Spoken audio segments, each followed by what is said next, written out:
Salam sejahtera untuk kita semua. Pelajaran sekolah sahabat dengan tema utama Kejadian. Pelajaran kelima, semua bangsa dan Babel. Sahabat petang, ayat hafalan. Itulah sebabnya sampai sekarang nama kota itu disebut Babel, karena disitulah dikacau balaukan Tuhan bahasa seluruh bumi, dan dari situlah mereka diserahkan Tuhan ke seluruh bumi. Kejadian 11 ayat 9. Setelah air bah, kisah Alkitabiah bergeser dari fokus pada satu individu, Nuh, kepada tiga putranya, Sem, Ham, dan Yafet.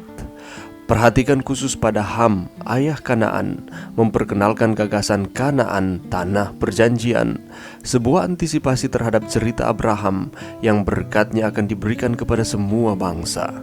Namun demikian, garis itu diputus oleh menara Babel. Sekali lagi, rencana Tuhan untuk umat manusia terganggu. Apa yang seharusnya menjadi berkah, kelahiran semua bangsa, menjadi kesempatan lain untuk datangnya kutukan lain. Bangsa-bangsa bersatu untuk mencoba mengambil tempat Tuhan. Tuhan menanggapi dengan menghakimi mereka.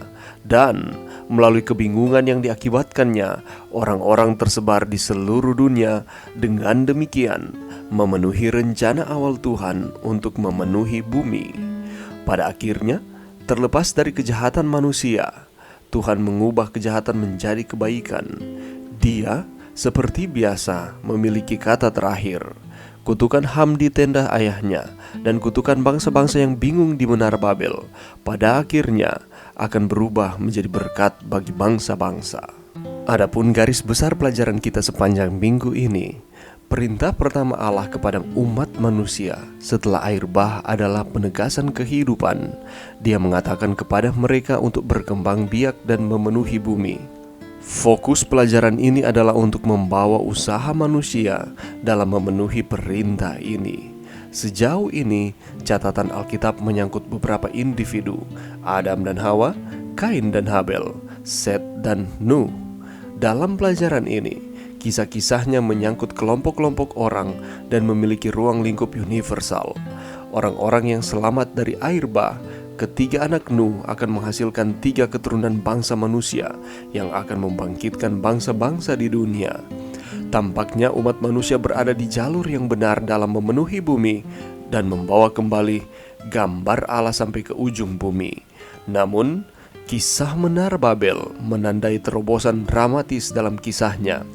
Amanat Allah tentang persatuan digantikan oleh idealisme manusia soal persatuan dan kesamaan. Manusia ingin menjadi satu, dan lebih buruk lagi, mereka ingin menjadi Allah.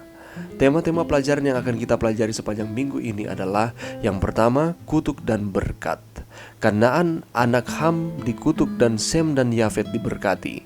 Apakah makna historis dan hal penting dari kutuk dan berkat ini? Bagaimanakah pengaruhnya terhadap perjalanan keselamatan?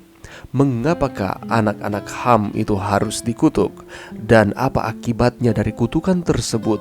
Dan bagaimana dengan Sem dan Yafet beserta dengan keturunannya ketika mereka diberkati? Apa pelajaran yang bisa kita dapatkan dari kutuk dan berkat ini diaplikasikan di dalam kehidupan kita setiap hari? Yang kedua adalah universalitas dan kesatuan. Apa maksudnya universalitas dan kesatuan ini? Bangsa-bangsa di dunia ingin terlibat dalam sebuah misi bersama, menjadi satu melawan Allah.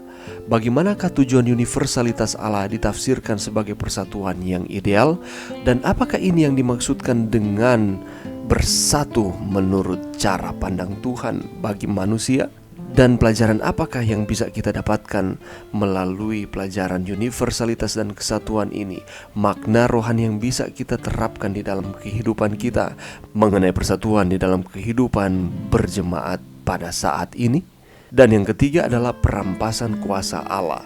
Apakah yang dimaksudkan dengan kuasa Allah ini dirampas? Para pembangun menara Babel bermimpi untuk mencapai langit. Apa maksudnya mencapai langit ini? Apakah yang salah dengan cara berpikir mereka? Mengapakah Tuhan turun untuk menyelidiki perbuatan mereka ini?